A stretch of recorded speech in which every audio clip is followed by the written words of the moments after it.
सन्मान, स्वावलंबन आणि समानतेचा संदेश. जयसिंगपूरमध्ये एकल महिला दिन उत्साहात साजरा. समाजातील विधवा महिलांकडे पाहण्याचा दृष्टिकोन बदलत त्यांना सन्मानाने जगण्याचा अधिकार मिळावा या उद्देशाने जयसिंगपूर नगरपरिषदेने विधवाऐवजी एकल महिला ही सन्मानजनक संज्ञा वापरत आंतरराष्ट्रीय विधवा दिनानिमित्त एकल महिला दिन साजरा करून सामाजिक परिवर्तनाचा संदेश दिला. महाराष्ट्र राज्याचे एकल महिला धोरण तयार करण्याची प्रक्रिया सुरू असून महिला व बालविकास मंत्री अदिती तटकरे यांच्या निर्देशानुसार 23 जून रोजी संयुक्त राष्ट्रसंघाने निश्चित केलेल्या आंतरराष्ट्रीय विधवा दिनानिमित्त जयसिंगपूर नगरपरिषदेच्या महिला व बालकल्याण समितीमार्फत विशेष कार्यक्रमाचे आयोजन करण्यात आले.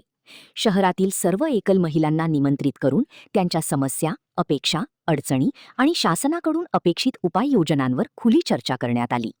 कार्यक्रमाची सुरुवात महात्मा ज्योतिराव फुले यांच्या 200व्या जयंती वर्षानिमित्त त्यांच्या प्रतिमेच्या पूजनाने झाली. यावेळी फुले यांनी विधवा महिलांच्या सन्मानासाठी आणि त्यांच्या उन्नतीसाठी केलेल्या कार्याची माहिती उपस्थितांना देण्यात आली. तसेच शासनाच्या विविध कल्याणकारी योजनांबाबत मार्गदर्शन करण्यात आले.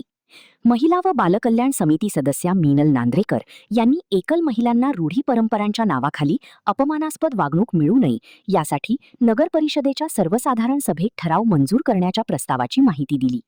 तसेच सामाजिक परिवर्तनाची सुरुवात प्रत्येकाने स्वतःपासून करण्याचे आवाहन त्यांनी केले. यावेळी अनेक महिलांनी कौटुंबिक आणि सामाजिक आयुष्यातील अनुभव मांडले. काहींनी हळदी कुंकूसारख्या पारंपरिक कार्यक्रमांमध्ये मिळालेल्या सन्मानपूर्वक वागणुकीचे सकारात्मक अनुभव सांगितले, तर काहींनी समाजातील भेदभावाविषयी खंत व्यक्त केली.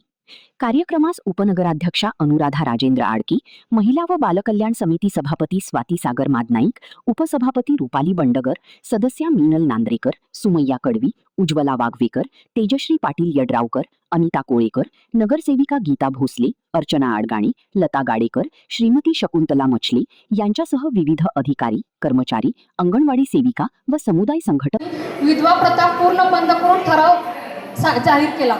त्याच्यानंतर महाराष्ट्र शासनाने 17 मे 2022 रोजी राज्यभरात सर्व ग्रामपंचायतीसाठीच विधवा प्रथा बंद करण्यासाठी परिपत्रक जारी केले आहे. जयसिंगपूर शहर हे राजश्री शाहू महाराजांचं वसवलेलं ऐतिहासिक शहर आहे. आपण त्यांच्या विचारांचा वारसा जपतो. तर जयसिंगपूर शहरासाठी आपण एक ठराव सुपूर्द करणार आहे येणाऱ्या मीटिंगला. त्या ठरावामध्ये कोणत्या गोष्टी असतील हे मी थोडक्यात सांगते. पहिली गोष्ट आहे की अनिष्ट प्रथा आणि जाचक समाजात ज्या काही प्रथा आहेत त्या पहिल्यांदा बंद करायच्या आहेत. पहिली विधी कोणती आहे? अमानुष विधी थांबवणे. पतीच्या निधनानंतर महिलेचे कुंकू पुसले जाते, बांगड्या फोडले जातात आणि मंगळसूत्र तोडले जाते. ही अतिशय अमानुष विधी आहे आणि अपमानकारक एक प्रथा आहे म्हटलं तरी पण काही वावगं ठरणार नाही. तर ही प्रथा पूर्णपणे बंद करण्याचा ठराव आपण करत आहोत. तसंच विधवा स्त्रीला, एकल महिलेला पोशाखाचे पूर्णपणे स्वातंत्र्य आहे. शक्यतो एकल महिला ही विधवा झाल्यानंतर, पतीच्या निधनानंतर पांढरे कपडे परिधान करण्याचा प्रयत्न करते. आता तो बदल आपल्या सगळ्यांच्यात दिसून येतो. असाच बदल हळूहळू घडावा असं माझी अपेक्षा आहे. तर ती तिच्या आवडीनुसार रंगीत कपडे घालू शकते, दागिने परिधान करू शकते.